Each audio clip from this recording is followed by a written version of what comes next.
debate many DMs have with themselves is how can I challenge my 15th level players who destroy every monster in their path? Which is a very important question. The obvious answer is, Tarask. Wow, look at him! He's got over 600 health, immunity to everything, and that is the biggest challenge rating I've ever seen in this book. But a rogue with a magical weapon and sneak attack, and a paladin with a divine smite that harnesses the power of the sun reduces this guy to no more than a big chunky piece of hit points. A bite that does 36 damage? Wow! A 20th level barbarian who's raging can take like 10 of those and be fine! Another obvious answer is to take Strong Thing and make like 10 of them.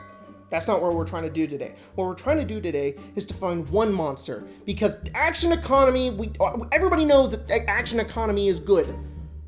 Screw action economy. I know you're all probably wondering at this point, hey Jacob, did you just run a game and there was a Tarask and they killed the Tarask really easily? No, not this time, actually. I didn't. I've just stopped running Tarasks like 2 years ago because they always die and they're not even really that strong and they're just really annoying and they just have like a bajillion hit points and it's not really that fun all the time, I'm just saying. And you know what? An ancient black dragon could kick a Tarask's reflective carapace into next week. Not only are Tarasks unable to fly, but they have no ranged attacks. A black dragon could easily circle above a Tarask and just blast them with potent, nasty acid spray, and the Tarask would just be like, no. But a black dragon could get knocked onto the ground with a successful casting of Earthbind, and thus the paladin brings the power of the sun into his face. This is a lot. But over the countless hours that I've been DMing and the 15 minutes that I've been writing this script, I think that I found the strongest monster that could best any party. Before we talk about that though, time for sponsor! So maybe after your party's done fighting all those monsters and killing a whole Tarask, they go to relax at a tavern, chill out, have a good time, when they discover that the tavern itself is a dungeon filled with encounters, monsters, NPCs, lore, tavern lore, and card games. Why go out and explore dungeons when we have RuneSmith Gwent? Complicated. Actually, I've just been informed by Elder Mancy and Logan himself that it's called Trail Seeker, not RuneSmith Gwent. Check out The Seeker's Guide to Twisted Taverns. This book has over 17 taverns that each have like 20 pages of content, maybe a little more. And it's just chocked full of stuff that you could throw into your D&D games. You could pre-order the book right now in the link down below. Okay, so big giant monster with a bunch of hit points is not always the best way to go. The whole thing that the party can do really well is damage. If it has a lot of hit points, it's not like a challenge. It's just like, let's see how quickly those hit points can hit 0. Every monster in the monster manual has an ability or a special thing that can typically be countered by a character's ability. Maybe except for, like, Aboleth Goo. Aboleth Goo is weird. Oh, and, you know, just a heads up, what I'm trying to explain right now is not the tutorial on how to kill your players as fast as possible. Because the answer to that is 2 liches who each have Wall of Force, Greater Invisibility, Steel Wind Strike, Dispel Magic, Counterspell, and Power Word Kill. No, what's way more fun is challenging your players. Give them something that they can't just steamroll from all that power that they've been building up throughout the entire campaign. You want your big bad to feel strong, powerful, smart, and to best your players. But also you don't want to undermine the character's progression. It's a slippery slope. The problem is that high-level characters have a lot of abilities that kind of just let them do things. Like low-level characters, it's like, well, maybe you can summon a fire elemental. Who knows? He might just die. Or you could probably teleport, but you might end up at the bottom of the ocean. Meanwhile, 15th level characters are like, I talk to God, and he tells me that the bad guy's weakness is his left pinky toe.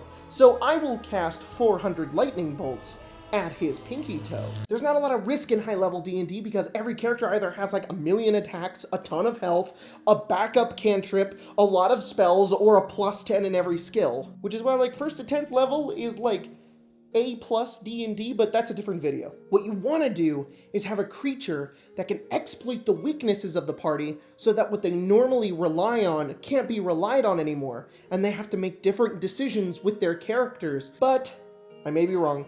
I may have found something that could work. Seriously, I could be wrong. This game is weird, wacky, goofy, and wild, and this could just break everything, or your party will just, hello, sir.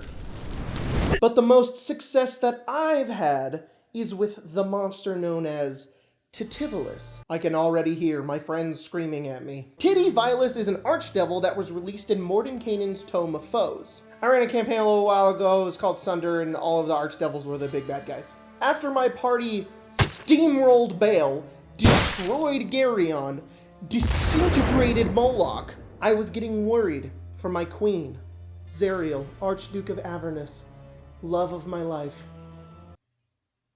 Second love of my life. So I tried to go really hard with Titivalus, who was like the smart, crafty, 40 chess, strategic archdevil of the bunch, and it worked.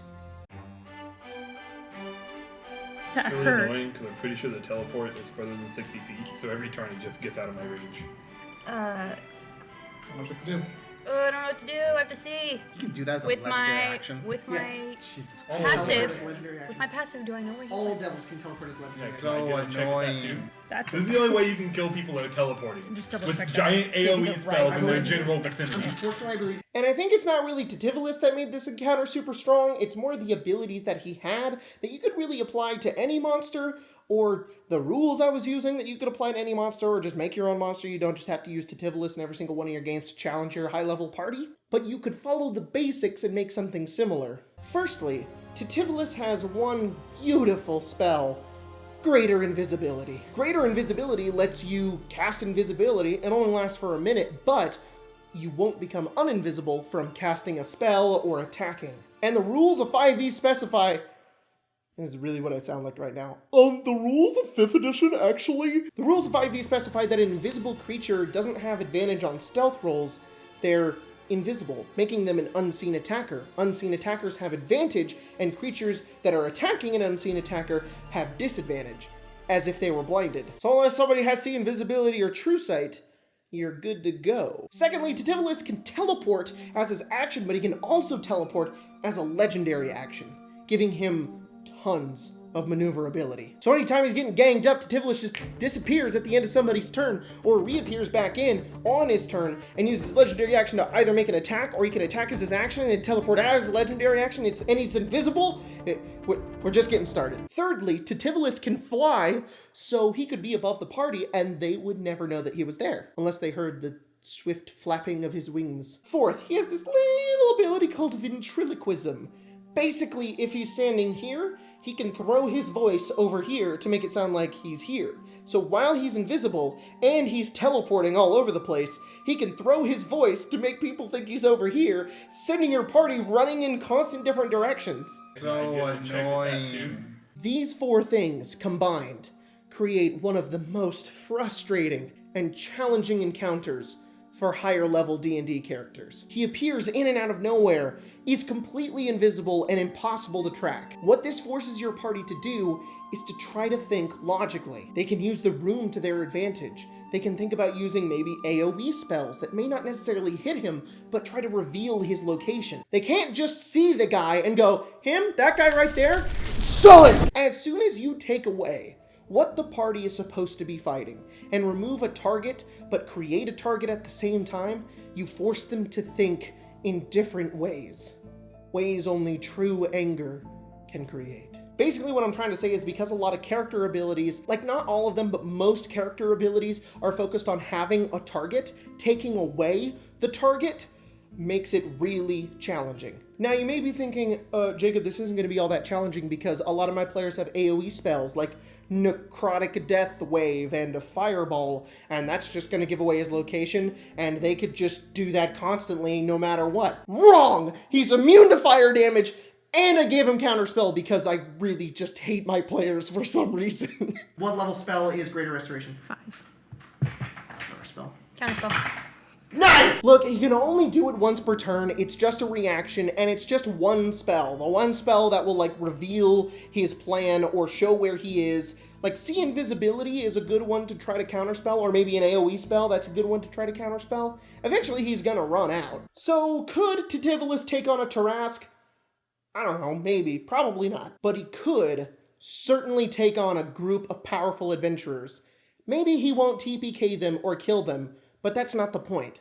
He could certainly challenge a lot of them. Or, you know, you could just let your players dominate your D&D game. I mean, really, they've earned it. They've made it all the way through the dungeons, encounters, monsters, slogging through all this game. And maybe, at that point, they've earned the power of the sun. And you don't need to make an annoying-ass devil who's going to exploit every single weakness and make them feel like punks.